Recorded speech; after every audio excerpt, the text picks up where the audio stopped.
What's up, everybody? Welcome to another episode of the Thought Provoking Podcast, Season 2. I am your host, Will Brown, and I got some special guests in the building. Group of all men, finally. Introduce yourself, my brother. What's good, bro? I'm Denzel Smith. Denzel. What's going on? I'm Anthony LeBron. LeBron. What it is, Sean Chandler. That 90s brother, Twister. The Twister fan. Already. What's going on? My name is DeMarco Wash. My man, Chi-Town himself. Fellas, before we get into the topic, I want to ask you guys, on a scale of 1 to 10, what would you rate yourselves mentally?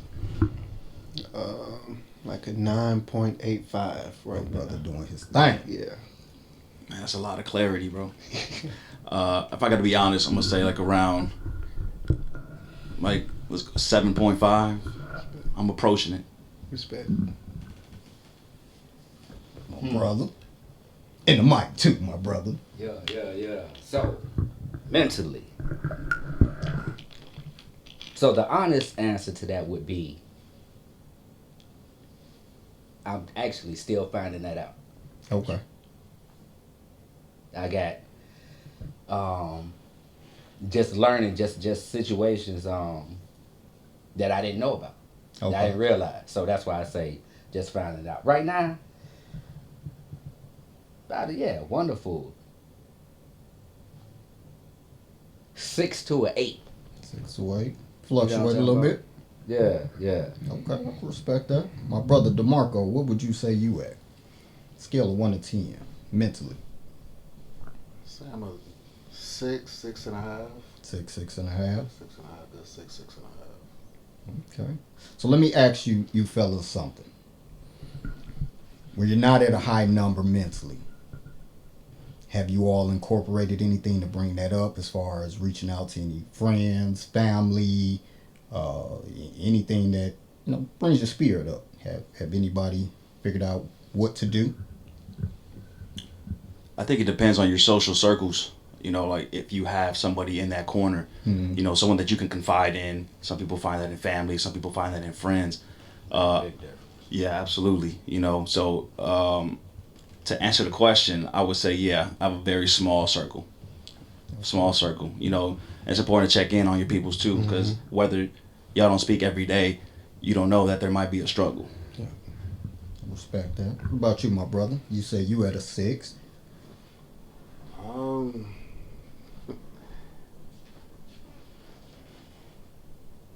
just try to keep busy, work every day. Like, got a small circle as well. Mm-hmm. I still don't talk to as much, reach out to much as my family as I need to and as I would like to. So I'm still working on that. True. So yeah. I don't know, just still trying to make changes from where I originally came from, man. Okay. What about you, Denzel? Well, I think a big part for me is, and to echo what Anthony was saying, like, it's important to have those people that you could talk to, that you could just say, hey, bro, I'm going through this, whatever the case may be. But for me, I believe and I know that it got to start with yourself first. So for me, I express gratitude every day. When I wake up, I find something to be grateful for. Before I start worrying about what bills need to be paid, before I start worrying about what my daughter need, what my girl need, I just express gratitude. And that kind of sends me in a direction that I don't lack anything right now. I got everything that I need. Whatever problems I have, I can handle it. You know what I'm saying? And if that gets too tough, then I'll go out and call my friends, whatever the case may be. But for the most part, I think a lot of stuff got to start internal before you can see it manifested on the outside. Okay.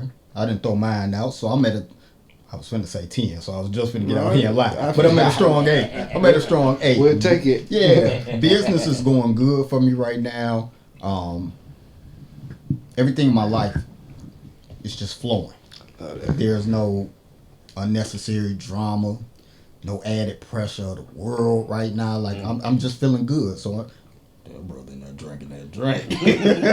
I'm at a strong 8 right now. It just caught me on guard. That's why it's Thought Provoking Podcast. You never know what you're going to see. Never know what you're going to see. So I'm at a strong 8, but when I feel like I'm below that.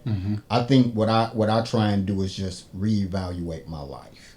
I try and be more thankful for things that is going on, because a lot of times I'm just too hard on myself. Yeah. That's what brings it. I be wanting things to happen now when it comes to business and where I see myself, and a lot of times it's just me, and I have to take a break, step back, get out of my own thoughts, and I'm back to where I need to be. So that's where I would say it goes with me. So, fellas, today's topic will be men masking their feelings. Something that has been going viral on social media, something I've been wanting to talk about for a long time. So let me let you all know I appreciate y'all coming, being as open and honest on this subject, because again, I've reached out to a lot of men, and it's a subject a lot don't want to touch. So men masking their feelings. Would you all say that that's an accurate statement? Would you say, nah, as men, we just say what's on our mind and what we feel? That's accurate. Half and half. Half and half, 50-50? What about you, Sean? So the thing, I say definitely, you absolutely mask your feelings, because a lot of people, a lot of the guys was talking about reaching out, family, friends, things like that, want to talk about something, you know. So besides the very few people, you dig what I'm saying, who are just super close to you, a real question to ask is, do people even really care? That's a fact. You know what I'm talking about? When you got to get something off your chest, you got some the weight on your shoulders, and you need to holler at somebody. You got a good 10-15 minutes worth of getting this pressure off your chest before most people are like, all right, I would just rather be doing something else, talking about something else. Man, I thought we was going to the club tonight. I thought we was about to have some fun tonight, you know. And you know, you kind of like bringing my vibe down or something like that. Yeah. Or even if they not as bold to be just disrespectful like that, but do people really care? So do men mask their feelings? Absolutely, because of just really experience and how we just brought up also. It's a learned response, brought up for sure. also. You know what I mean? Just it's like it's like taboo as being seen as weak or sensitive. Remember Ralph Tresvant? The sensitivity. You need a man with sensitivity. Yeah. Oh, yeah. Yeah, you know, all of that. So when brothers really want to speak about what's going on with them, one, how many people actually care? Yeah. How can you find those who do care?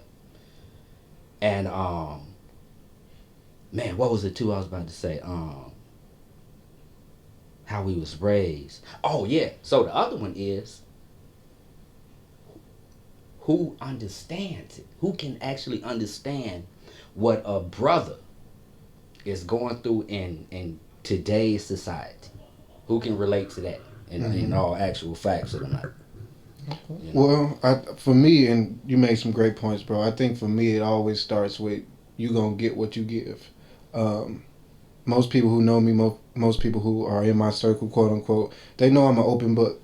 And if I need to get something off my chest, 9 times out of 10, I'm going to communicate that in a well enough way that you understand it, like you're saying, and that you can offer some type of feedback. And a lot of times I don't need feedback. I just need somebody to listen to it. Because by the time I vent it out, by the time I get it off my chest, I done already came up with the solution 9 times out of 10. I'm grateful that you heard me. You know what I'm saying? And it comes down to a big factor for me. If you're in my circle, I have to trust the fact that I can trust you. I gotta put you through some type of trial and error so if I never give you a piece of me, if I never tell you something that I'm going through, how can I really say you're gonna understand me or not? So you kind of gotta have faith a little bit in the people that you hanging around, that you won't look at me weird, or you won't say I'm being sensitive or overreactive, whatever the case may be. Be judged. Or be judged. But that comes with kind of being vulnerable in that moment. That comes with saying, hey, you call me your brother, you call me your best friend, whatever the case may be.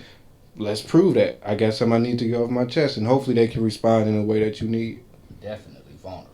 It takes vulnerability, because if you walking around here with this hard shell your whole life, you ain't never gonna get a group of people that you can trust. You know what I'm saying? And yeah, trauma has happened. People have done you wrong. People have stabbed you in the back. But hey, that's life. You know what I'm saying? Hopefully you get to that point where you find people that you can trust. You know. Where you at with it, LeBron? So, like, just to point out what, like, Sean and Giselle was saying, you know, when you have those people that you can confide in, you know, it takes a certain amount of experiences for you to even find that sense of vulnerability with that person, you know. So if I find that I can get something out of you, if I'm pouring something into you, can you help me grow as an individual? You know, and that kind of vulnerability is viewed as weakness, and we need to kind of change that mindset because why is it okay for females to do it, but when men do it, we're viewed as weak or vulnerable, and that's just not the case. You know, we're talking about masks. We may be walking out of the pandemic, man, but we've been wearing masks our whole life. Our whole life. So, you know, when we find that, whether that's that one person or family or friend or whatever that we can open to, and then we can get that sense of being heard or felt, do they care?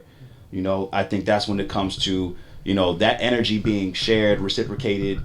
You know, I think that's when we can come together as a gender to feel like, okay, this stigma can change because we all know some sort of struggle that we've all been in. We can relate to one struggle, and if you got a real down to earth homie or friend or family or whatever, they understand, they hear you, and they can help heal you. Yep, I agree. And to add to that, Anthony, like, and I'm probably gonna make this point throughout the podcast, Will. That shit got to start with you.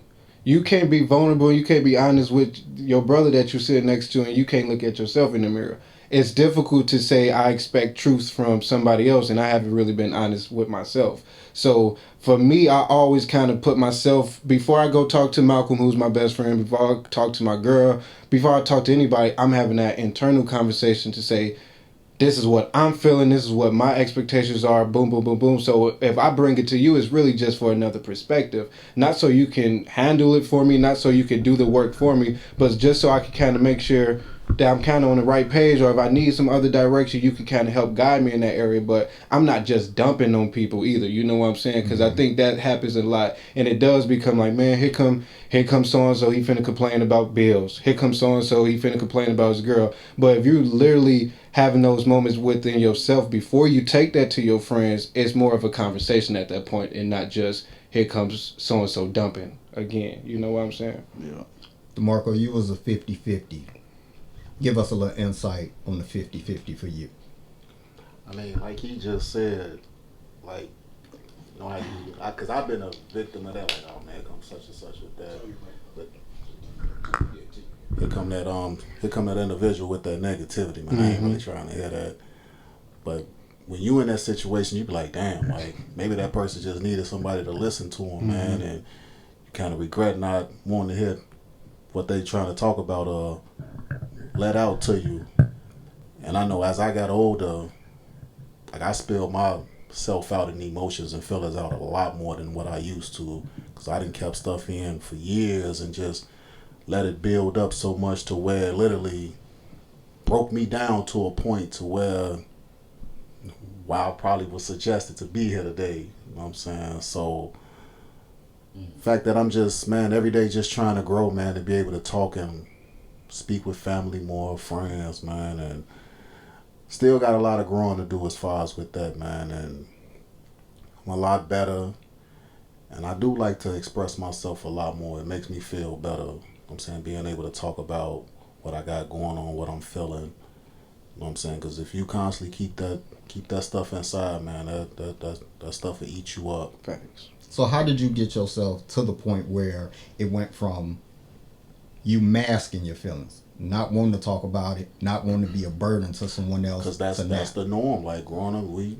don't express yourself. You know but what got you to the point where you're comfortable? Got me to that point, just realizing I needed to let it out. Okay. Like, anybody that's willing to listen, if you are my true friends, or if you really care for me, I'm not trying to like dump it on you to, Right. you know what I'm saying, to mess up a mood, but it's just some stuff I really need to get out. And as I got older, I just realized, man, I need to express myself more, man. I need to let stuff out. Like, the stuff eating me up. You know what I'm saying? So anybody that was willing to listen, close friends, and realized I had a lot of closer individuals and people that truly cared for me that I didn't even expect. Like, yeah, you got friends, got such and such, but I really had people that was really concerned about me. Really, really, man, Marco, man, we care for you, man. Like, I'm like, damn, like, I wish I'd have known that. I probably would have had let what I was going through, but I kept it to myself and crashed. You know what I'm saying? So, yeah, just getting older, man, and just realizing that I don't have to keep it in. You know what I'm saying? It's better to let it out. You know what I'm saying? It's speak on it. I definitely think men as a whole are big on masking feelings. We live in a world where everything's fucking funny. You get to crying on here, man. You know, growing up as kids, young boys, you fall, hurt yourself, or you just being whiny. First thing a lot of men like to say is, stop acting like a little B. You're acting like a girl.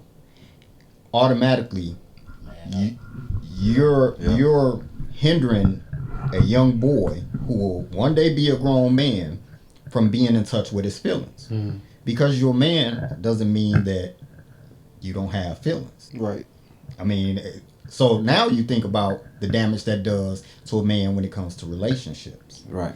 We've never Facts. been taught how to deal with feelings and emotions. Never. You got a lot of men now who, you and your girl going back and forth. Y'all arguing about certain situations. She's bucking up, saying whatever she's saying back to you. You can't process that now. You want to put your hands on it. You've never been taught how to deal with your feelings and emotion. Right. All this stuff has been pent up in you for years. And also, men are all about ego as well. Yeah. You laugh at me, I'll punch you in your face. For me to be bold enough to tell you what I'm going through, why I'm hurt, and you laugh, you look at, and this is the common thing that's going around. Will Smith had his interview with his wife, Red Talk Table, and he had a funny look on his face. He became a meme. Yeah. Tyrese went through his situation. Now I understood why people laughed at Tyrese a little bit, because my thing is, although he went through a real situation with his child, you didn't have to necessarily get on social media and do the whole like, and that's my thing where we I wrong understand. for laughing, but I'm laughing now. You literally You know what did I'm saying? this, like you just held your did it. phone Yeah. to cry. So I understand it, but as a normal person that's not a celebrity, when you see everybody constantly laughing and making jokes about real situations we go through, it doesn't make you want to open up. Right. It really doesn't. So I think men mask their feelings due to ego. I can't have you laughing at me. I can't have you thinking I'm soft, I'm weak, or any of this. And it's definitely damaging men across the board. Yeah. I love the fact that you talked about really knowing your friends. Because that's the one thing that does bother me as men. We get on the phone all day long. Everybody is bro to us. Yeah. Everybody that call, what's up, bro? How you doing? And for me, I don't like to use that word just loosely. If I call you my brother, I really mean it. I should be able to talk to you honest and open. And everybody that's in my circle, I have that relationship with. Like, we can talk about any and everything. The difference with me is, when it comes to expressing myself, I'm only talking to people that can really relate and give me something of substance.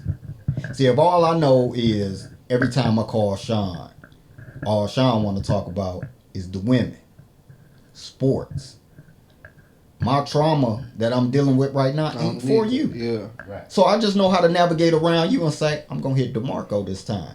DeMarco could relate to this. I'm having relationship issues. I'm going to hit Anthony on this one here.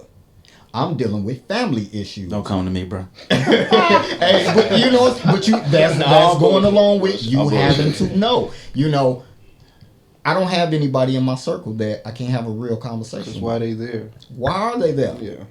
We hold on to this, and my A1 since day one. We got 20 years. We come from the mud together. Man, I don't give a fuck about that. That don't help me. That don't help me. So I can understand why so many men mask their feelings. As far as you fellas, because DeMarco kind of answered it. Do you fellas still have a hard time dealing with your feelings? Or are you in a space to where you like, whatever I'm dealing with, I know who to go to, I'm comfortable with it, and that's just that? Or are you on the other side of the fence where you like, I still struggle with it? For me, I think it's gonna always kind of be a process and a journey, and it's a journey that I enjoy being on. You know, because I'm not a robot. Like you was just saying, like as men, we kind of was taught to work, get it done, protect your family, provide for your family, and go to sleep if you get some sleep. So it kind of puts you in that. But I realized, like, I'm not a robot. I'm supposed to have these feelings. When I'm mad, I'm supposed to be mad. When I'm sad about something, I'm supposed to feel that, honor that feeling, and find some type of healthy way to navigate through that feeling. So for me, it's kind of like, is it ever going, as long as I'm on this earth, I'm supposed to have feelings. I'm supposed to feel what humans feel and to have that experience. So I don't think it's ever going to be a point where, and that's why they give myself a 10 at the beginning. Because I feel like that's kind of like unreal, quote unquote. Like, it's something that happened today that pissed me off. I just ain't really sat down and thought about it yet. But when I do my reflection tonight, I'm like, damn, that shit did piss me off. But I enjoy being on that scale of 1 to 10. Some days it's a 1, some days it's a 9, some days it's a 6, and I'm just riding that 6 all day, whatever the case may be. But for me, it's a journey, bro. It's a journey. What about you, LeBron? I think we should always be working on ourselves. Facts. You know, we should always. So there's like this penguin analogy. You know what I'm saying? I was watching this documentary with my daughter. Shout out River, I love you. I was watching this documentary. What penguins do is find the best pebble, the shiniest pebble, and then present it. Now, in this case, they typically present it to their mate. But what we should do is find our pebble and present that. That's how we should present ourselves, as the best polished versions of ourselves. And we do that by taking inventory with ourselves, right? So we should never stop working on ourselves. Respect. So you should it's important to find an outlet, a healthy outlet, because being a Hispanic male, growing up in a very toxic, masculine, somos diferente, somos tóxico. Like, the way we approach things is not the proper way, and I didn't have that guidance, not until I was already a man. And by that time, I'm stuck in my ways. Like, I handle this way, I handle this that way. It took some self-reflecting and some people, some close people, to tell me, hey, bro, you got to approach this shit differently. You can't think like this, because you can't function like that. That's not sustainable. Facts. So when you have people like that in your corner, it's important to keep in contact with those people. Again, I have a few people that I talk to, and we sharpen each other. So it's always working yourself. That's imperative. As a whole, have any of you dealt with depression? Yes. High anxiety. I don't think, not to a level of depression, but to the point where I've had a panic attack before. It's crazy. I never said that sentence aloud. Podcast. Thank you, Will. That's right. I mean, listen, like, this ain't no, because we're talking about the subject and this is podcast content shit. Like, I never said that as a sentence. So, again, being in that environment that I've been raised to be in, it's a generational thing. My grandfather did my pops did me, and then now having a daughter, not having clearly a son, but showing her how to be treated, or how to find out how to be treated. I didn't know how to react when I had that kind of pent up anxiety, because I dealt with things differently, or I didn't deal with it, or I chose not to deal with it. And when you just push that down, like DeMarco said, it's gonna eat at you. It's gonna get and you. If you keep feeding it, it's gonna get hungry. Yeah. And if you do nothing about it, it's gonna take over. Yeah. So when I felt that, I didn't know what to do. It was different. I didn't experience anything like that. So that was probably one of the first times I really got in tune with myself, because I had a mentor who would tell me, hey man, how are you today? and I would answer blindly. Yeah, I'm good. I'm good. How are you? Oh, today I'm great. And he told me with conviction. And he told me, hey, do you look in the mirror every morning? And do you talk to yourself and say, hey, man, are you going to be the best version of yourself today? Are you going to have a bad day? Are you going to have a good day? How you know, like have that self-reflection talk, literally talking, looking in the mirror and looking at yourself. Because I think what a lot of men don't do, yeah, we look at ourselves, but we don't look into ourselves. Yeah, we look at. We don't look into.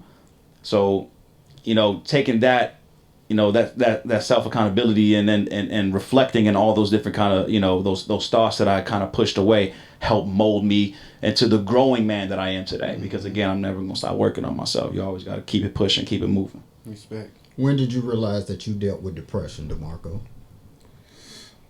Want to say, well, when it hit rock bottom for me was what, December of 2020, going into 2021. You know what I'm saying? Almost what, an 8-year relationship was coming to an end right before the holidays, New Year's, my birthday, which is December 27th. So, man, once I left home and basically like I shut everybody out of my, not out of my life, but just wasn't communicating with like friends, family, just was homework. That was my routine. My little immediate family, you know what I'm saying, the kids, and home not the best, toxic, but still trying to keep a smile on my face every day. Loving someone more than I love myself. Yeah. Doing little things to keep that individual happy, but things were still on the down. So once I completely left home, I had no one to turn to. I just knew my little household, no friends, and wasn't telling nobody about my situation, what I was mentally dealing with, what I was going through. So left home. It ain't like, no, you leave home, probably call grandma or something like that. Come on, let me crash on your couch a little. Having trouble at home. Chose to go to a hotel. Just in a hotel for a couple of months. Burning through all my savings. I mean, during the winter, snowing like crazy. Alone on my birthday. Alone on New Year's Eve, Christmas. Just wasn't the same. So, and then also with my passing of my mother, just not having my mother that'll be able to speak to, and then just shutting all my other family out. It was just building up every day. Drinking absolutely every day. Just spending my money on a hotel and liquor. Going to work basically to fund a hotel and alcohol. You know what I'm saying? So,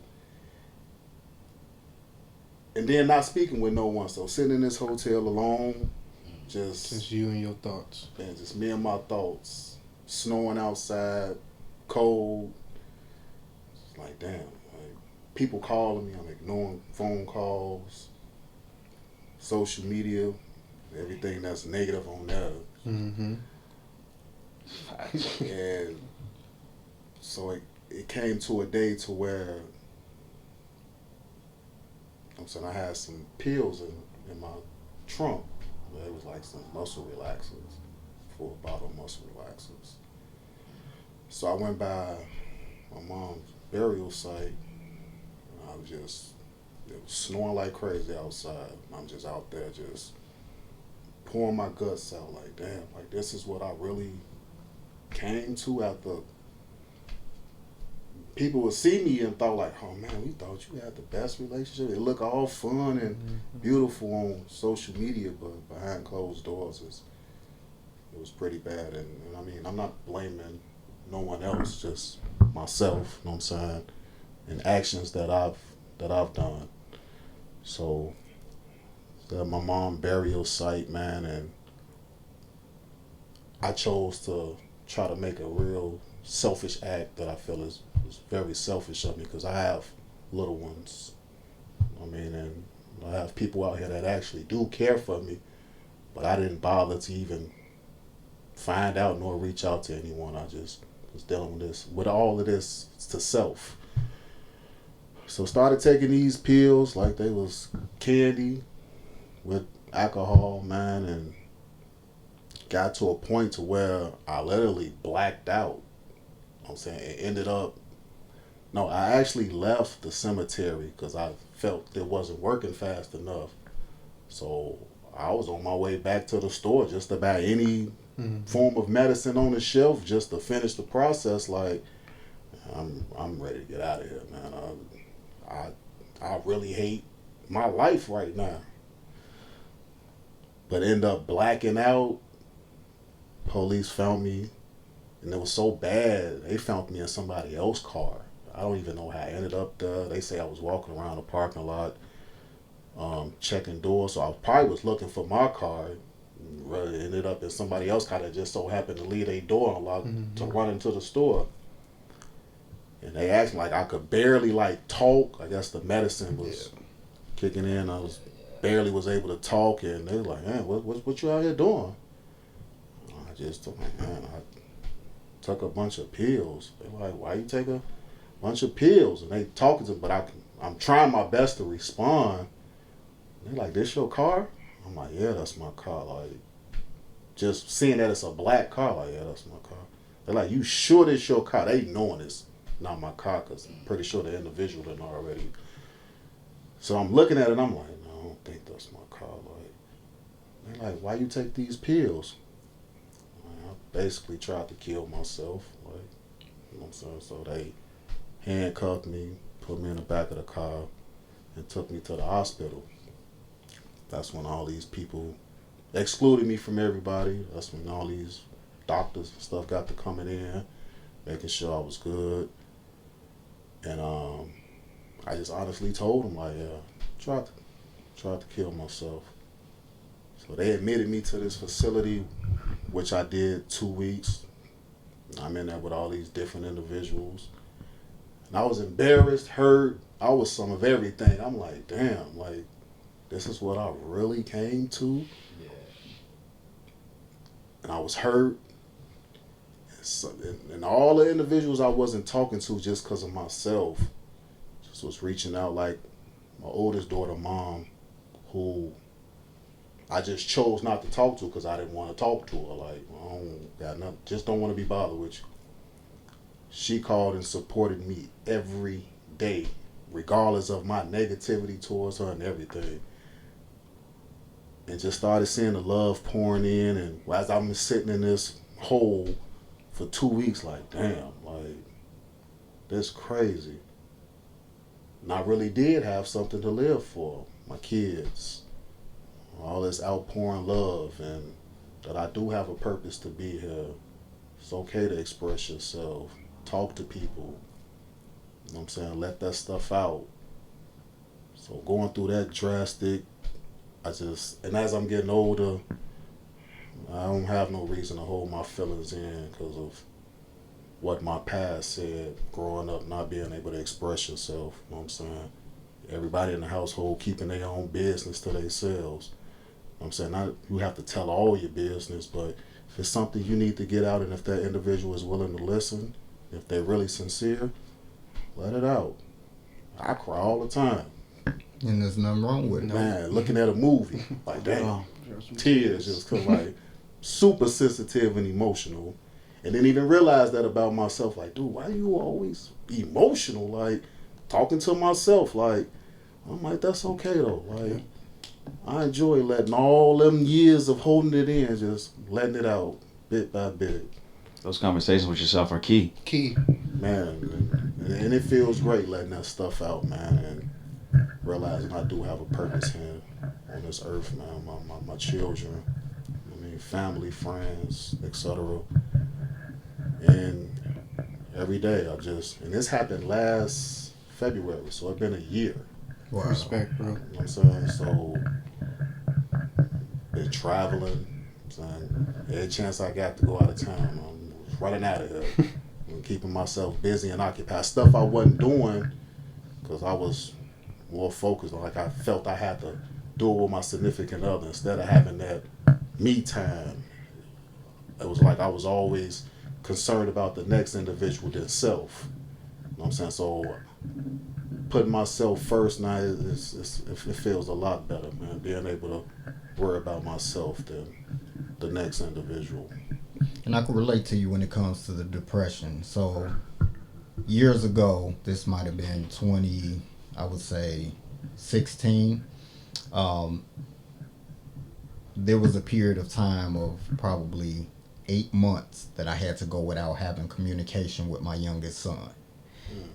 My youngest son's mother had moved on with her life, and you know that was all good. Had no issues with that. But anybody that know me, if you get with my baby mothers, I have two, I care nothing about that. But I do got some rules. Do not put your hands on my child. Don't overstep your bounds. So me and the individual had a conversation where I let them know, you know, y'all do y'all thing. I'm happy for y'all. Just don't do this. And it was like, cool, you know, no big deal. For whatever reason, I believe she made him feel like it was okay at this point to put his hands on my child. So when another individual told that it happened, I made sure I got in contact with my son, and he said, yeah. I mean, it was literally like a movie that was set up.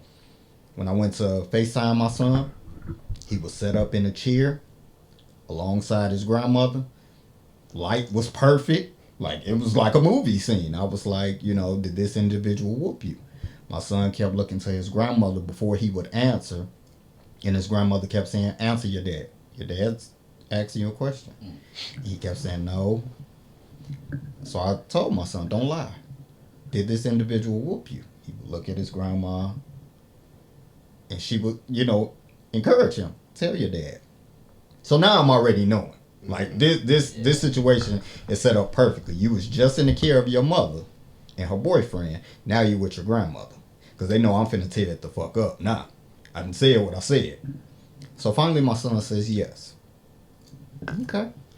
I sit down for 10 minutes and I'm trying to figure out how am I going to handle this situation. I know what I want to do, but is it the right thing to do? And after about 10 minutes, I couldn't take it no more. I told myself, like, it's going to eat at me if someone put their hands on my son and I don't do nothing about this. Instinctively, you want to spaz out. So I get in my car. I head to the location and I'm beating on the door. I make it clear I'm not leaving until you come on outside. Like, we got to go and take care of this. To make the story short, we finally met face to face that night. I went to jail, so I'm sure y'all know who won that fight there. After the situation, I had restraining orders on me, being accused of stalking, all of this. And it went so bad to the court where I had a gap of 7 to 8 months where I was not allowed to have contact with my son. He wasn't answering his iPad for me. I missed his first days of school, all of that. Now, anybody that's close to me, they'll know. I've had relationships that have failed. You know, me and family members have fell out. I've never cared. It's never been a situation that I'm like, oh, I'm boo-hoo crying. I care less. But if you know me, you know my core is me and my kids.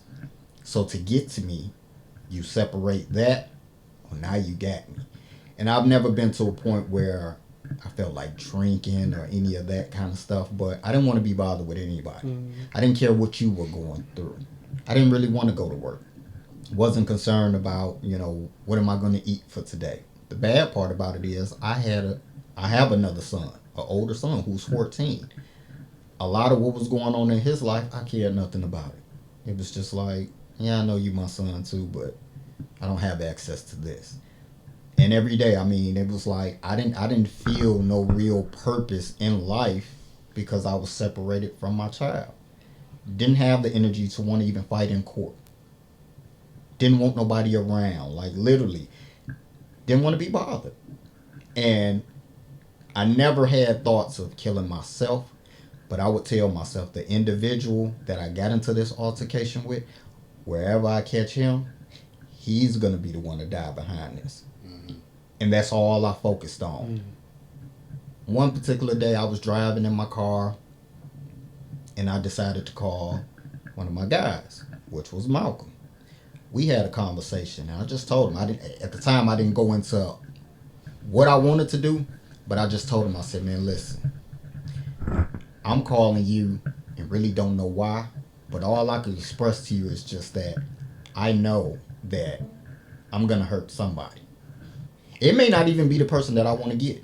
You could have been and just walked up to me like, bro, what's up? I ain't seen you. I'd have socked you right in your face. Like, it didn't make a difference. Like, I was looking for it at this point. It was so bad, I was looking for old beefs. Shit from 10 years ago. Ooh, I pray to God I catch this person. Because I'm gonna revisit this old beef just to make myself feel more whole for missing out on this. I mean, can you really imagine, like, when your child's going to school for the first time, and you miss it? Can you imagine when it's your kid's birthday, and you miss it? Memories you can't get back. You can't get that back. All over some silly, stupid shit. So that depression was real. I never felt like, oh, let me reach out to this person, reach out to that person, because it starts to sink in your mind. It ain't your business. Yeah. It ain't your business. Because we know how a lot of times our own people do. They'll listen to what you say. As soon as y'all hang up that phone, what they do? Call somebody else. Bro, let me tell you what Will just said. Man, this motherfucker might be crazy. You get attached with crazy. This motherfucker losing his mind. Hey, goddamn it, I might be. Yeah. I might be. Right, like, we gotta accept that that's okay too. Yeah. I might be. You know, I might not be in my right state of mind. And it happens. But to be able to come out of those situations, I had a lot of homeboys who would encourage me to say, bro, things are gonna turn in your favor. Yeah. Don't worry about it. Like, literally, go get you a lawyer. You fight in court. You need to be here for your child.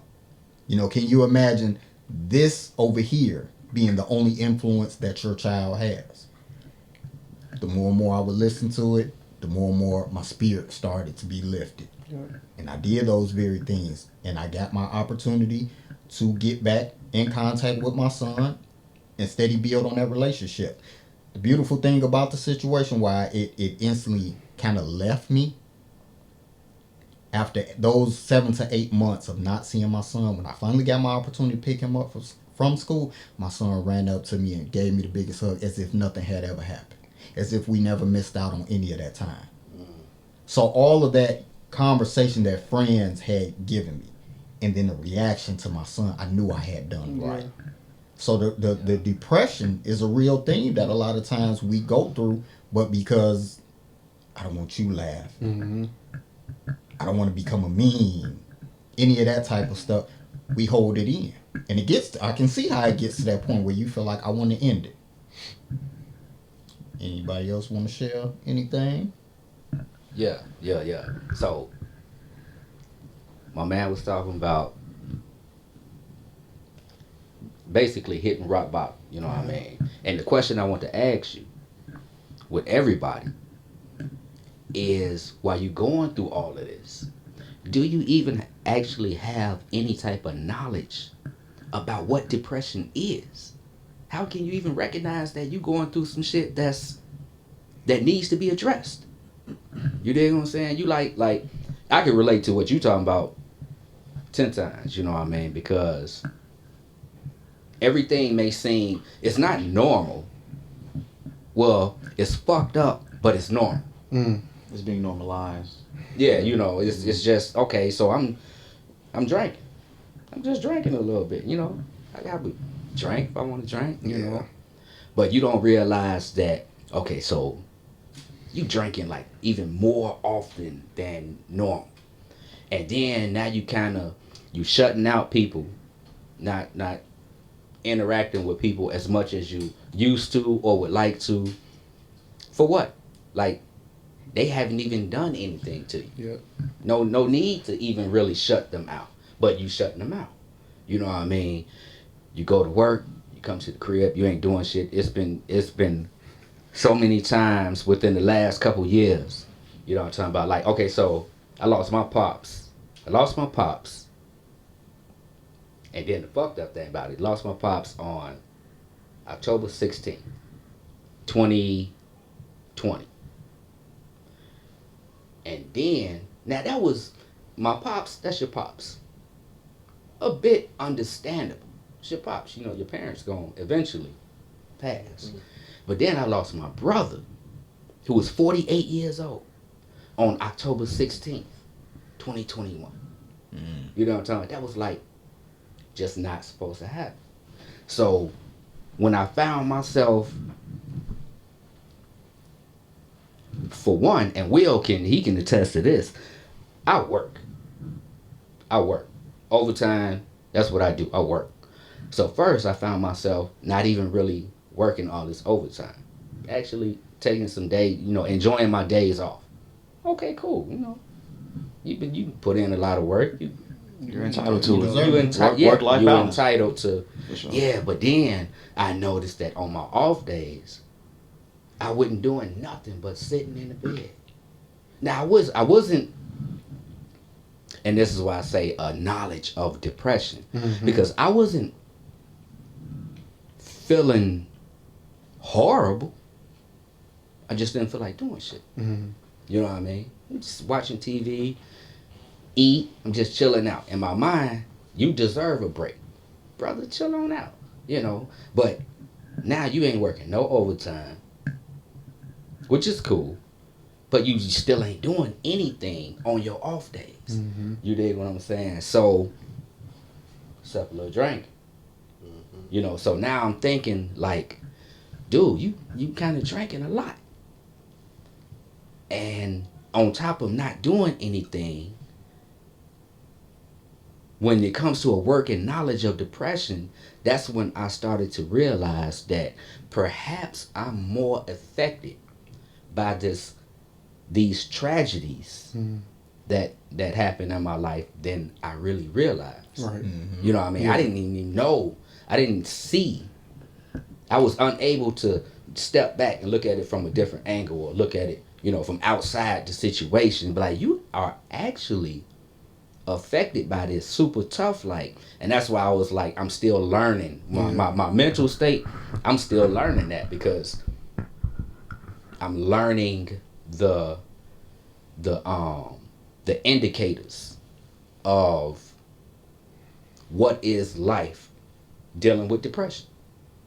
You dig what I'm saying? Most brothers don't know. No, yeah. You know, they think, hey man, we go through so many things in life, so many tragedies, that another tragedy is part of life. Yeah. You know what I mean? becomes So the it's norm. like, Yeah. yeah, it's the norm. It's a tragedy after tragedy. We almost expect it. Yep. Trauma. Desensitized. You know what I mean? Yeah. You're like almost expecting it. Yeah. Like, So it's alright. like that. They're just having a working knowledge of depression would be wonderful, and that goes to say that even though you got to piggyback off of what you were saying, it starts with yourself. Right. Now that's true. But what if you don't know or can't recognize when you actually have perhaps you have a disorder, Right. you know, bipolar, you know, something like that. Mm-hmm. You know, so when you trying to work on yourself, you can't really say, who can say, you know what, I think I'm bipolar. Who knows what bipolar is? How do you know when you have a mental issue? You know what I mean? And talking to your family, your friends, your closest homeboy, he may have the biggest heart, all the love in the world for you. He has no knowledge of bipolar. You know, so he's not really capable to say, you know what, actually, I think you might be suffering from this. So, with that being said, through my gig, we got the EPA, EAP, the EAP. And so I reached out to a grief counselor. You know what I mean? And that did wonders. That did wonders just to hear a professional. Right. That's a huge step. That's huge. That's a huge step. And that's like, y'all got to realize how long it took for me to even do that. Right. You know what I mean? Because it's just something you ain't on the block like, yeah, I'm seeing a therapist. Right. That ain't something. That ain't no on the block conversation. You dig what I'm saying? And then so something else I was thinking about that's actually a part that I don't know if it affects. I'm sure it affects somebody else, but I had a lot of thoughts before I even did that, because I was like, okay, so if I reach out to a therapist, how does that affect certain things? For instance, carrying a gun, a legit permit to carry a gun. How does seeing a therapist affect that if for any reason you end up in court? Right. You end up in court because you use this gun, right? Self-defense, whatever it is. How does that affect that situation? You know, what about custody with your children? If that came up that you seeing a therapist, how does that affect your situation with custody with your children? So it's a lot of things that affect a brother's decision to even step out there to seek help if they so need it. You know what I mean? I want to throw something out there to y'all. So as men, I'm sure most of us could agree. As men, we're natural fixers. Right. You know, you're dealing with your woman, she's short on the rent, here you go. You know, kids need A, B, and C, here you go. We're natural fixers. Let's say you know how to work on cars. Your boy ride down, bro, bring it over here, or I'm going to come look at it. We're natural fixers. But yet, you've been through situations, all of us out here have been through situations, but we're not so quick to be fixers for ourselves or others. So I noticed that. But then too, when you spoke about having depression and not even being able to identify, I'm gonna tell you one thing that I think that's so big with me and dealing with depression that a lot of folks have not identified. Society putting these pressures on men nowadays. You know, you got people like Steve Harvey who's telling folks, you know, my wife has never paid for a date. You know, as a man, you're supposed to pay for the dates. I ain't with all this new school stuff. Fuck what Steve Harvey was talking about. And it's an honest thing. Fuck what Steve Harvey talking about. Because as a man, we got to get to it. And I'm not saying that, you know, basically a man's role is this. But what I am going to say is this. I love me too. Facts. I'm a dope individual myself. Say that again. I deserve a meal. Facts. I deserve shoes. God damn it, I deserve you to put some money on my motherfucking dresser for a haircut. I like pedicures too. So that shit Steve Harvey and these other individuals talk about, like a man is supposed to do this. Can you imagine, you know, a man's supposed to pay the mortgage, you know, be the provider. A lot of people don't even know what the fuck a provider really is. It don't mean just financially. Being a provider spiritually. You know, all of this different stuff plays a role, but let's say you can't pay the fucking mortgage. Do you know how that eats away at a man's mind? Right. When you don't have finances in place, pockets is low. Yeah. I don't know no man that want to ha he all the fucking time, because society says if a man doesn't have money and a man's not paying for this, you're not a man. So now you're having an identity crisis as to whether or not you're a true man or not. You know, you got certain women who sitting there saying, I won't date a broke guy. Yeah. But yet, most men, we date broke women. Most men make more than I ain't talking about these celebrities, but most of us men, we make more than that. I'll tell you, I ain't never had a woman that made more money than me, ever. In all my life, I've never had a woman who has made equal or more money than me. So I've dated broke women. Well, I'm not going to say broke, but they made less than me. I ain't going to say broke, but they made less than me. But let's switch the roles now. This woman doesn't have finances to do A, B, and C. Society don't look down upon her. Right. That you don't have it. You and this woman go get this house together. Everybody, oh man, Sean, you and your girl, man, that's what's up. Congratulations. Y'all did it. Let you lose that motherfucking house. God damn, Sean, I'm watching over the finances. Yeah. Oh, so now it's just me. This is what society does. You got all of these different factors on social media and everybody with a platform speaking, and mentally it plays on every man's mind. I don't care who you are. Yeah. You start to try and measure yourself by what society says, and that's a lot of pressure to live up on. Yeah.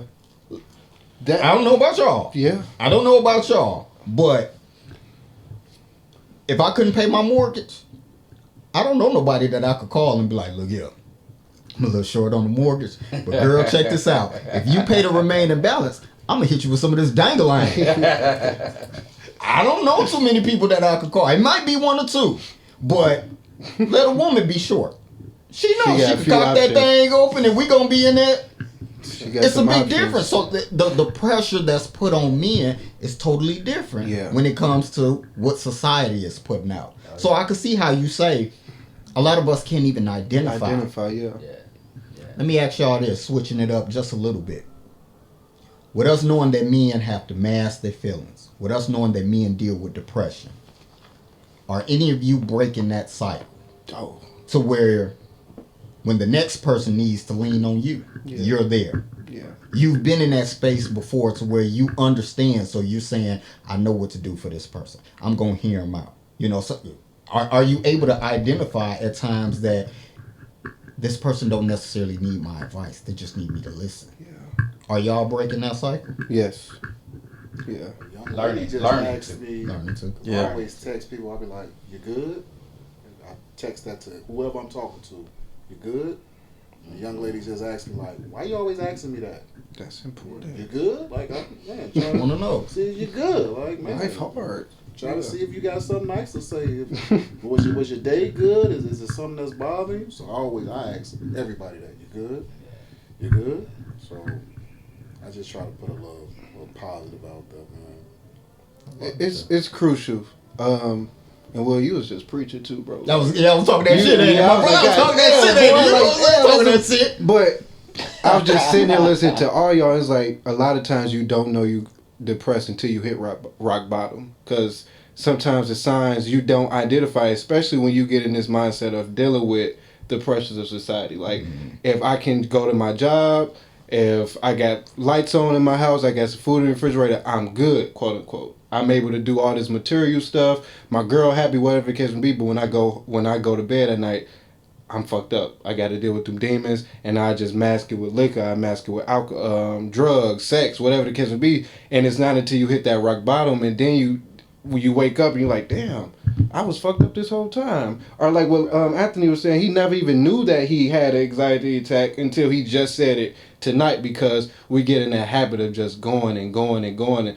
And that was my biggest thing that I battled with depression with for a long time, because I thought that I could cover up what I was really going through with success. And I thought that accomplishing things and having my name called in the right rooms and shaking hands with these people and whatever the case may be, it wasn't until I left and moved from East Chicago and went to Florida, and I was like, damn, I'm out here by myself and I don't know myself. I know myself through the eyes of what my mama expected of me. I knew myself from what East Chicago wanted from me. I knew myself from these point of views, but I didn't know what exactly I needed. And when you kind of get in that space, you get confused. You get lost. You get scared. You get to that point of like, if I don't do enough, will people still fuck with me? Or if I don't say it this way, will I be able to accept myself? And that was a dark place for me. That was a place of loneliness, and a lot of times loneliness is where you really find out what you're really made of. When you got to rely on yourself, you got to really dig and talk to yourself and admit that I might be depressed. I might need to go talk to somebody. I might need to actually research some stuff and put myself first. And I don't know who said that. It might have been you, Will, that you got to really put yourself first in your life. You got to really let yourself know that regardless of what society says, regardless of what the fuck Steve Harvey say, if I don't feel like I need to be paying every bill right now for my mental health, I need to take that. If I need to take a week off of work, if I can, I'm gonna do that. I started really having that mentality of fuck what other people think of me. Yes. Period. Because when you consume yourself with the thoughts of other people, you'll never be able to listen to yourself. You'll never hear your own voice, and you'll start being consumed with everybody else's story for your life, and you'll never start writing your own. And that's depression to me. That's miserable, living in somebody else's story for yourself. You know? So what I do now, because I'm out of that space, I'm always looking to mentor somebody. I'm always looking to reach out to other people and just, like Marco said, how you doing? I get on my girl nerve because I ask her all throughout the day, you good, baby?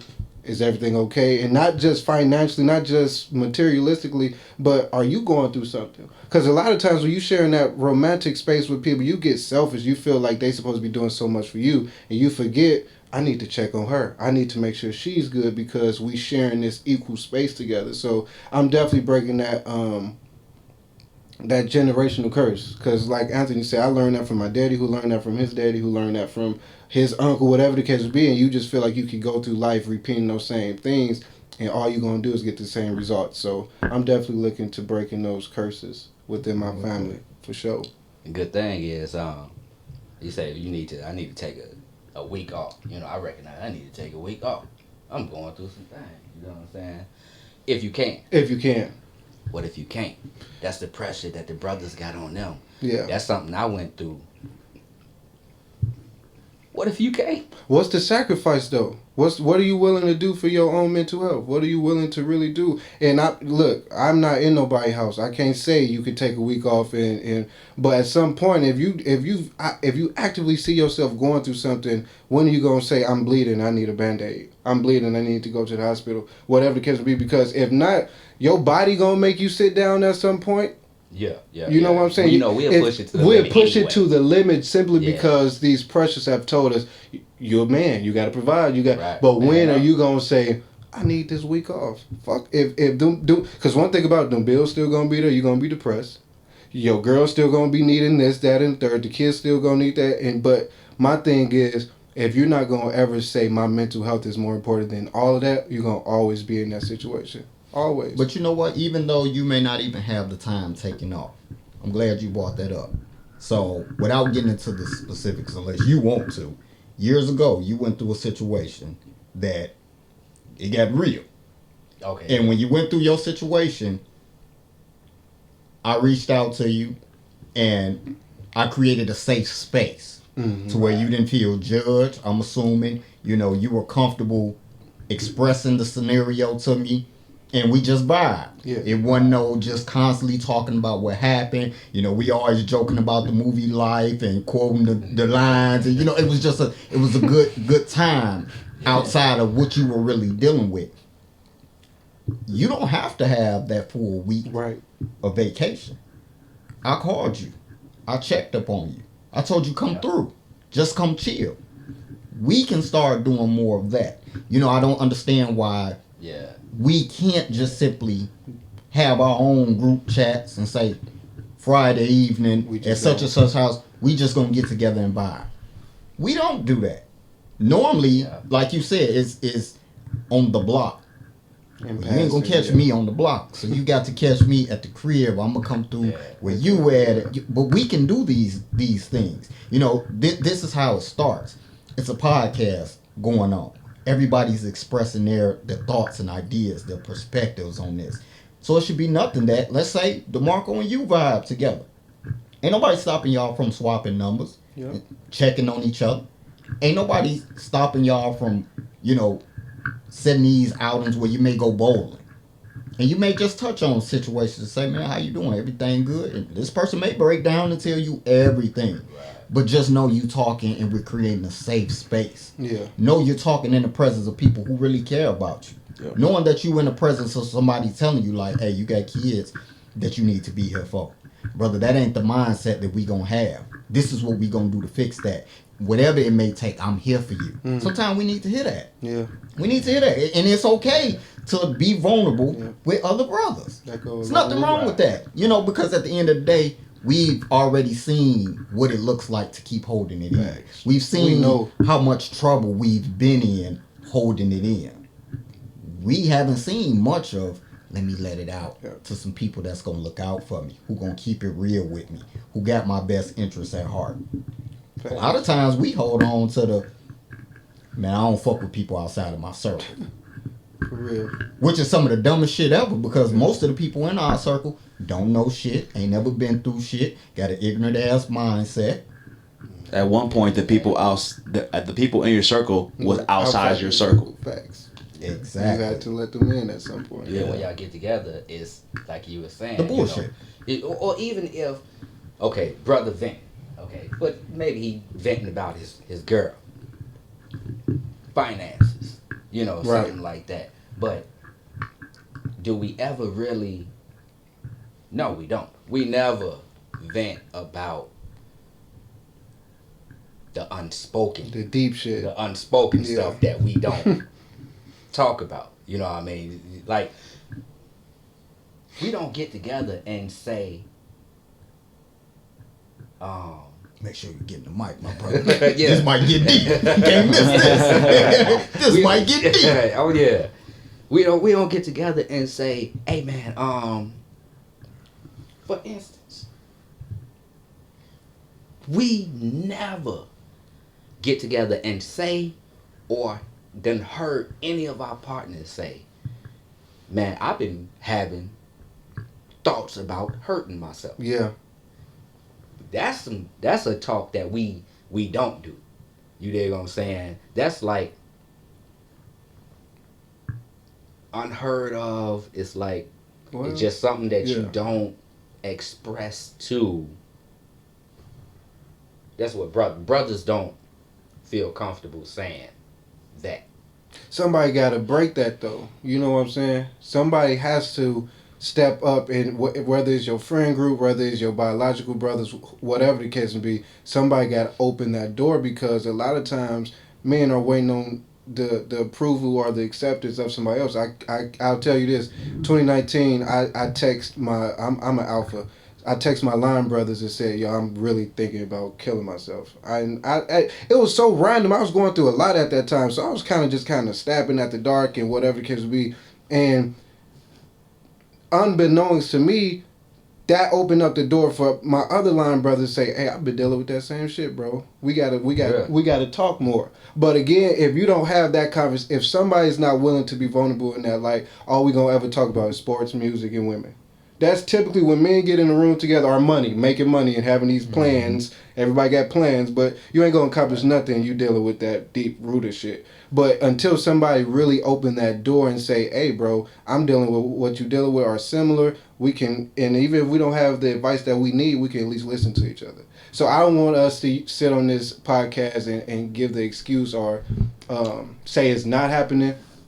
I think it's just not being said enough, are being said on the right platforms. And shout out to you for giving us this platform, because I want the world to know that some of us having these conversations. You know what I'm saying? Will invited all of us to have this conversation right now, so we can't say after we leave here tonight that nobody's having this conversation. Now it's up to me to take what I learned tonight and send that to my network. Anthony, you take that to his friends. You take that, so on and so forth. And then hopefully our sons and daughters, they won't even have to sit on the podcast and talk about this. They'll just be, this will be their reality. You know what I'm saying? So I think it's happening. It's definitely happening, but we gotta say it more. We gotta be willing to say, this is what we're going through, this is what we expect from these situations, and this is what we're doing to change the narrative. And I'm gonna step up as men and call out the foolishness. Facts. If DeMarco is expressing that he's hurting in a group of men, and Sean get to laughing, don't be no sucker and join in with Sean, knowing that it ain't really funny to you, but because he doing it. You know, call Sean out and say, bro, that's some sucker shit. Yeah. My man really dealing with something. Yeah, straight up. Fuck him. Like, it was a post on Facebook. It say, people ain't really dealing with demons. They dealing with the fact they can't, I guess, they running from accountability. Yeah, accountability. Mm-hmm. So I'm like, damn. That's deep. What if that individual really is dealing with demons? How you gonna tell that person what they dealing with? I seen that. You know what I'm saying? So the fact that you just making a statement off of your opinion, I mean, now that person maybe don't want to express themselves. Like, damn, like, they think I'm just running from the fact that I can't hold accountability instead of really dealing with demons. Like you brought this shit on yourself. Yeah. And I think overall, like because I agree with the statement. Like when I saw that, I was like, I accountability believe and all of that's this. true. Yeah. But I think it's because of what we see on social media. It's a blanket statement. It's hard for so me to blanket. believe that you're very distraught when you had enough time to pick this motherfucker up and be Right. crying. If Like, and somebody I think just- that's what they speaking okay. to. So much of the foolishness that's out there. I don't think people are really But if looking I'm at like. privately telling you something like, man, like, I think that's different. You know what I'm saying? If you doing that, you Yeah. know. But I hope that this is really the start. Like Yeah. Denzel said, like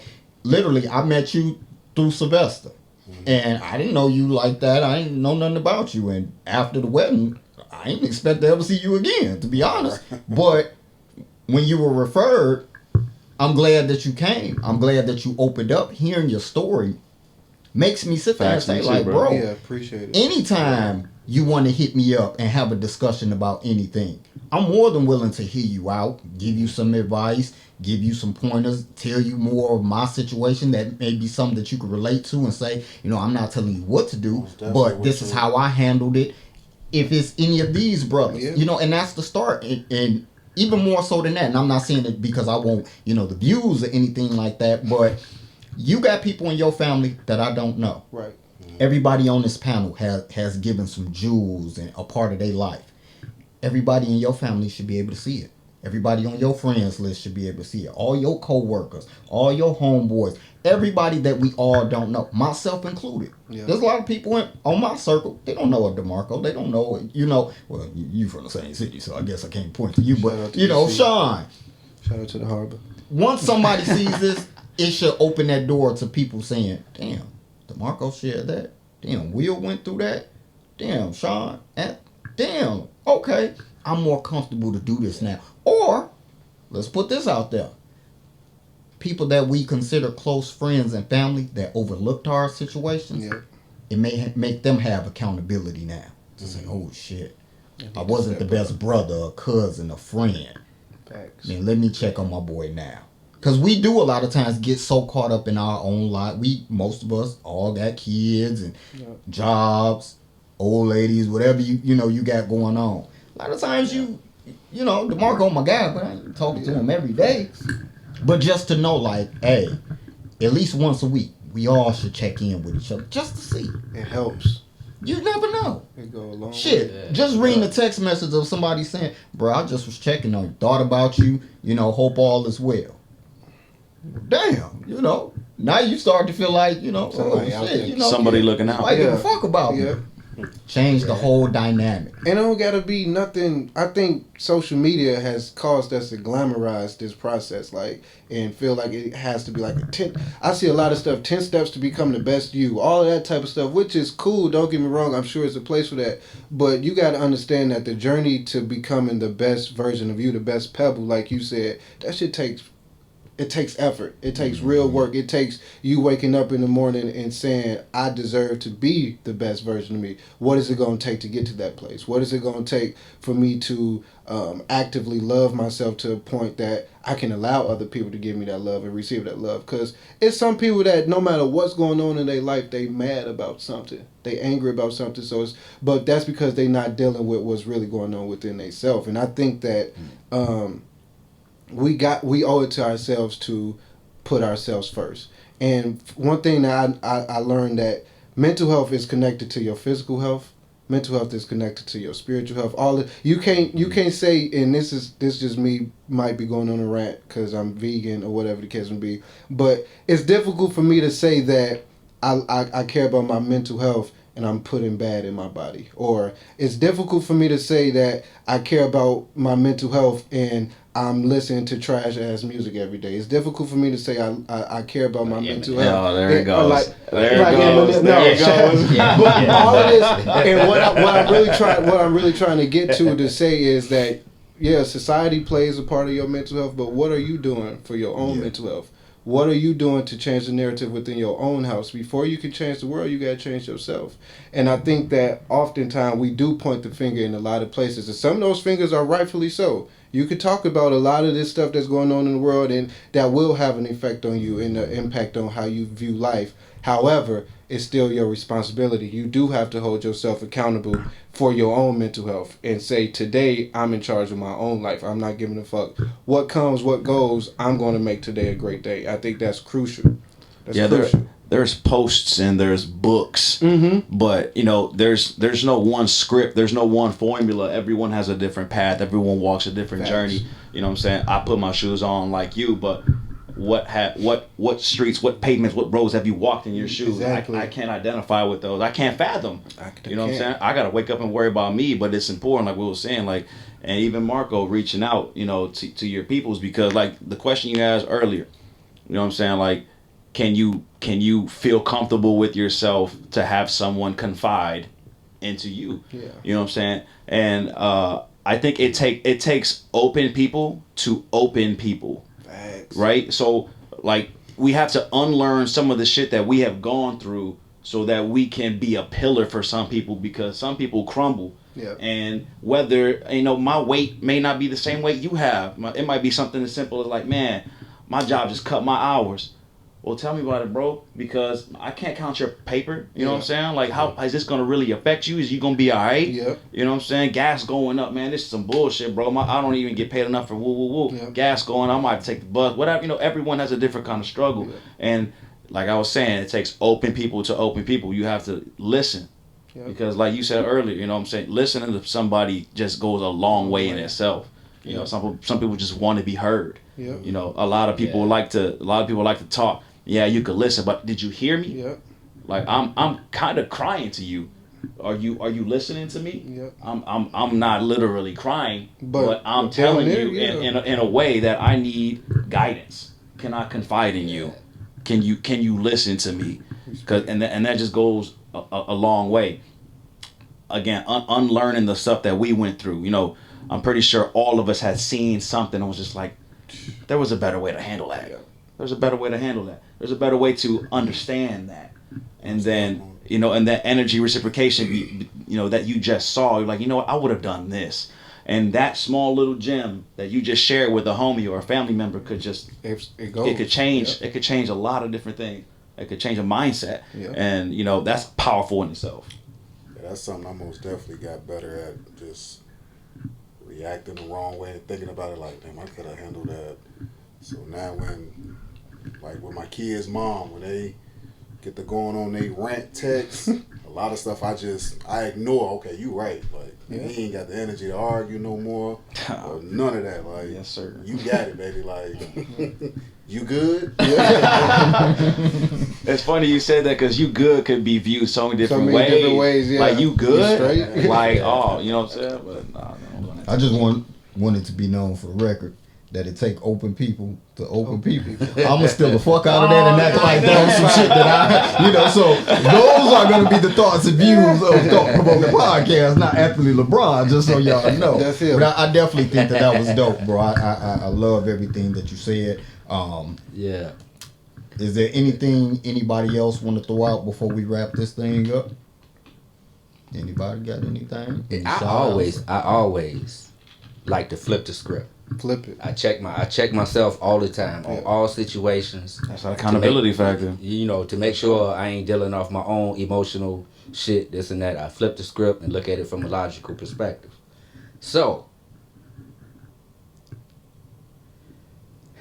man, there's so many ways to go at. Okay, so as far as our mental, the black man's, the non-white man's mental health, right?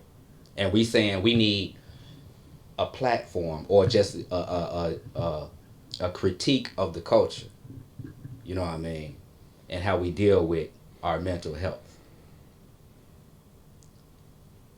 So when we flip this script, I have a particular knowledge of an agenda against the non-white man, right? Okay. So are we talking about the effects of an agenda?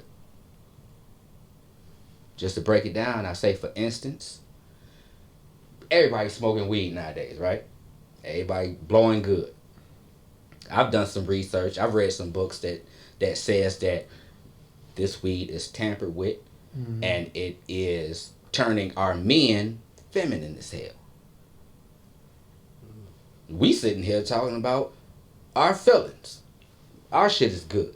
But what I'm saying is there an agenda that's affecting our mental health? Yes. You dig what I'm saying? And then in dealing with it,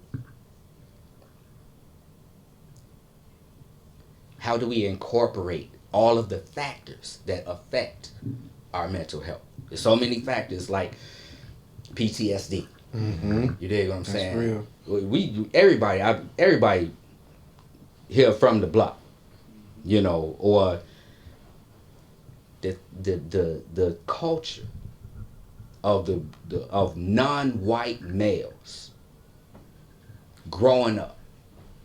We are bombarded with tragic situations, losing friends to, let's say, violence, gang violence, right? Okay. Or losing family members, friends, and everything to the prison system. Or losing grandma, pops, family members, friends to death from health issues, Right. from a fucked up diet. You know what I mean? Which is part of an agenda. Yeah. You know what I mean? So how do we really incorporate and look at and identify all of the aspects that affect the weight that's put on the man in the house, or just the man, period. You know what I'm saying? Because we've been talking about, okay, I'm going through some things, I need to take some time off work. Nah, bro, you can't afford to do that. Mm-hmm. So you need to find just another way to deal with that shit, or just Mask. dive in a bottle, Yeah. mask it, man up, lace your boots up, or whatever. Stop being a fucking punk. All of that, because that's what society has placed on us through so many aspects. Society coming at us at all levels. Yes, sir. At all levels, we feel it. That's a weight on our shoulders. You know what I mean? And that's what makes that's what makes it a bit difficult to say, you know, I'm tired. I'm affected from it, you know. It's like saying, I can't handle it. Right. That's something super strong to say. I can't handle it. You the man of the household. What you mean you can't handle it? You know, well, you would understand if you step back and look at everything that's on my shoulders. Mm-hmm. You know, but just from the statement, I can't handle it. You know, that's like weakness. So, Yeah. you know, we got to look at a lot of factors. Yeah. That affect the mental health of the brothers. You dig what I'm saying? It's platforms like this Yeah. that allow people to be, you know, understanding, because, you know, like Denzel was saying, you know, Will brought us all in here because he thought that we could offer something, and we all have. We all offered something, and someone who's watching can find something relatable and be like, you know what, I'm not alone, because you're not. You know what I'm saying? You said it, everyone, the agenda and you know how it's uncovering, and everyone can find something and then cross reference, because and that helps when we open up to each other. You know, if you understand the agenda, or if you don't understand the agenda, or even saying something as powerful and it may be damning, self-damning, that I can't handle it. Yeah. I can't handle it. Well, what can't you handle? That's a very simple retort to a question like, I can't handle it. What can't you handle? And if you decide to open up to me, can you trust in me that I won't judge you, I won't look at you as weak, or I won't look at you as like, man, get it together, bro. No, I want to give you the tools, you know, or offer you some type of guidance, and it's platforms like this for people to understand, like, yo, you're not alone. And I also want to throw out just what I just watched happen. So you threw out these different scenarios.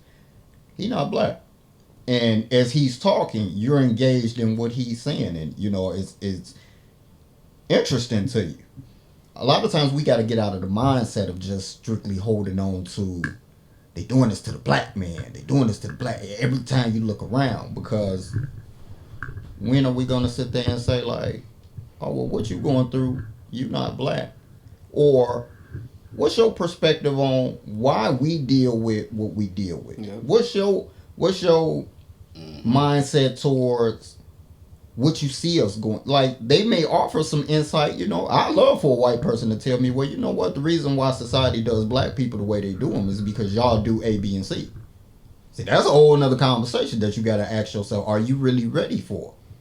When people are actually answering these questions, a lot of times I think we like to, I'm Puerto Rican, by the way. Shout out to the like to Puerto call it Ricans. pussyfoot around the situation. We Where Cho. you just basically bullshitting like, let's throw this out there, but we don't really want the answers that we actually claim we those answers require action behind it. Yes. And I think to go, Sean, you are Like Black Lives Matter. Shout out to them, I guess. I This guess. your podcast, so I won't go on the rant. That's But a perfect example. Go ahead. Sean, you said we are in a war, bro. No doubt.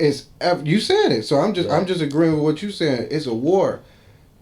However, or because of that war, we got to realize how powerful we are, as black, Latinos, whatever the case would be. Yeah, there's an equal and opposite power that's doing everything in their power. That when the black man wake up, their job and their task is to destroy us. That's evident across the board. If you don't see that, I hope your eyes be open. Facts, yeah, basically. that's just facts. Yeah. When you wake up, there's an agenda that goes against everything that you want to achieve. But it's time for us to realize just how much more powerful than we are than that.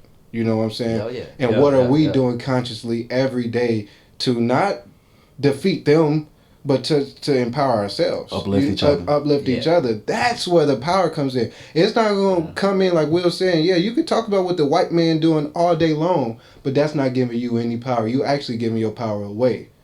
But when you have those conversations and those deep moments where it's like, well, we talking beyond sports, women, and music, and we talk about some real deep, heavy stuff, we'll start seeing more of a transformation.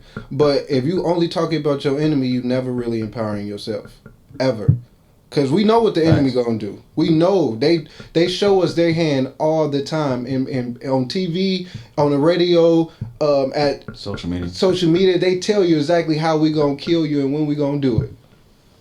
And instead of actually empowering ourselves, we tend to fall right into their traps. We tend to believe about ourselves what they tell us to believe about ourselves. That we supposed to be around here depressed. Look at those gangsters. Look at those thugs. Look at those baby mamas, those baby daddies. That's who they are, and we believe that shit. But it's not until we have those conversations like these that we see ourselves in a different light. Right. Yeah, I It's think not against rappers, but we are against those thugs. We against those thugs. But it's a good thing that he said that he's learning and building on simply appreciating. Just appreciating, because there is there is an agenda. You know what I'm talking about, and you won't elevate by simply identifying the agenda that's against you. You're not going to elevate off of that. But yet and still, it's a stone, a foundation, because you're not going to elevate until you recognize that there is an agenda. And once you begin to recognize all of the factors, that's going on, you like, okay, wow, so it's just me, I'm talking about, you're a vegan, so you agree with somewhat, you recognize, okay, wow, so the soul food, let's say soul food, Speak on we it. love soul food. Mm-hmm. So that's actually bad for me. It's killing me. It's actually not good. That's just one aspect of an agenda that's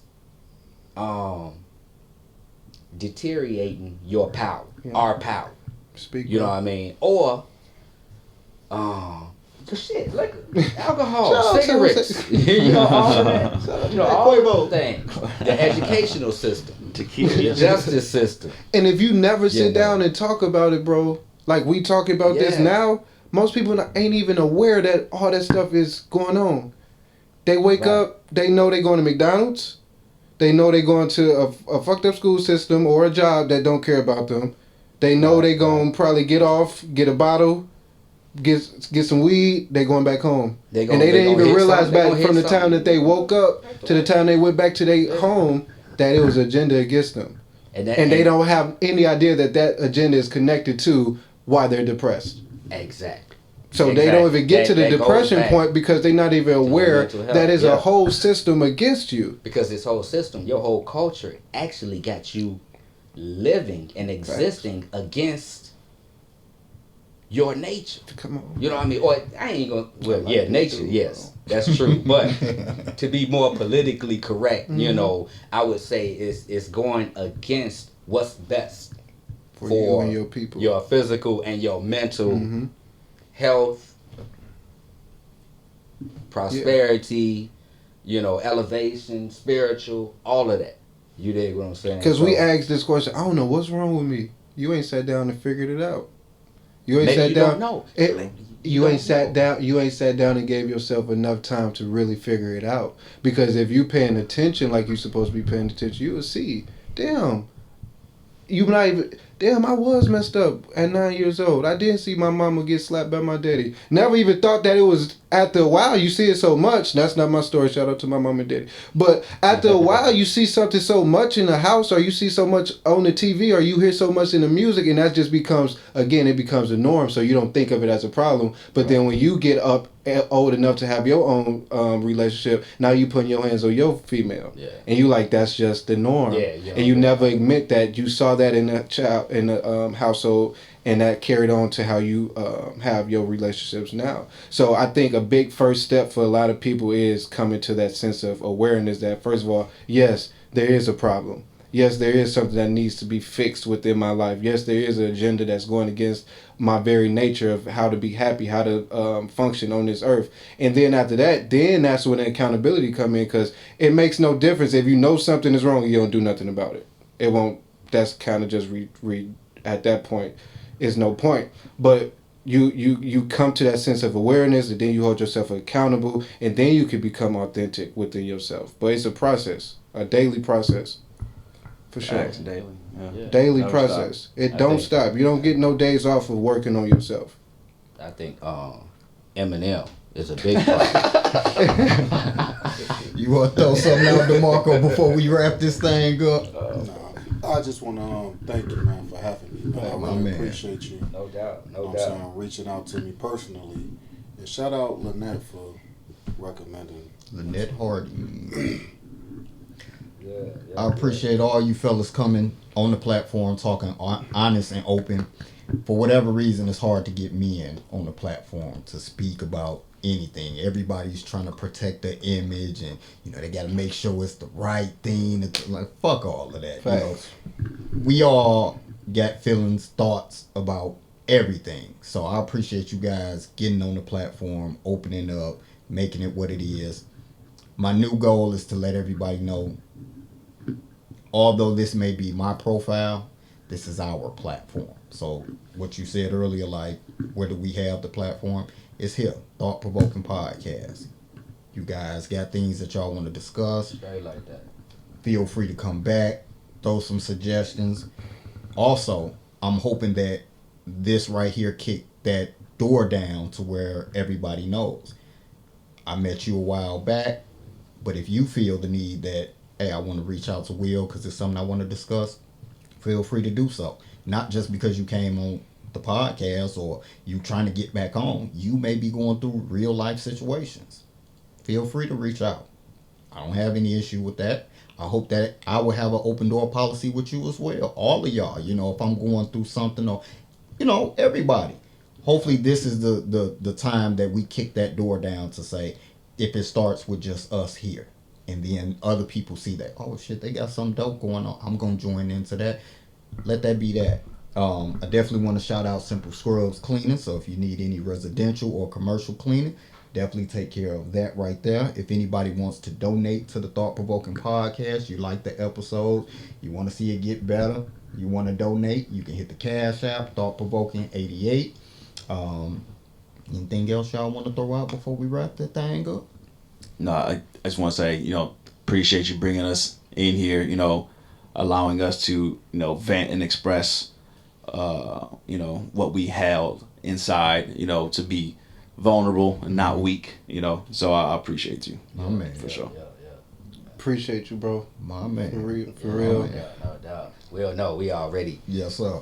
Man, we done build on For all some years. kind of things for the longest, So yeah, you done opened up flood doors, I'm gonna be over here all the time, hey, Biggie, I'm trying to talk all the time, trying to break the mics out. That's what's up, man. That's what's up. Yeah. So hope you all enjoyed. Here's another episode of the Thought Provoking Podcast. Until next time, we out.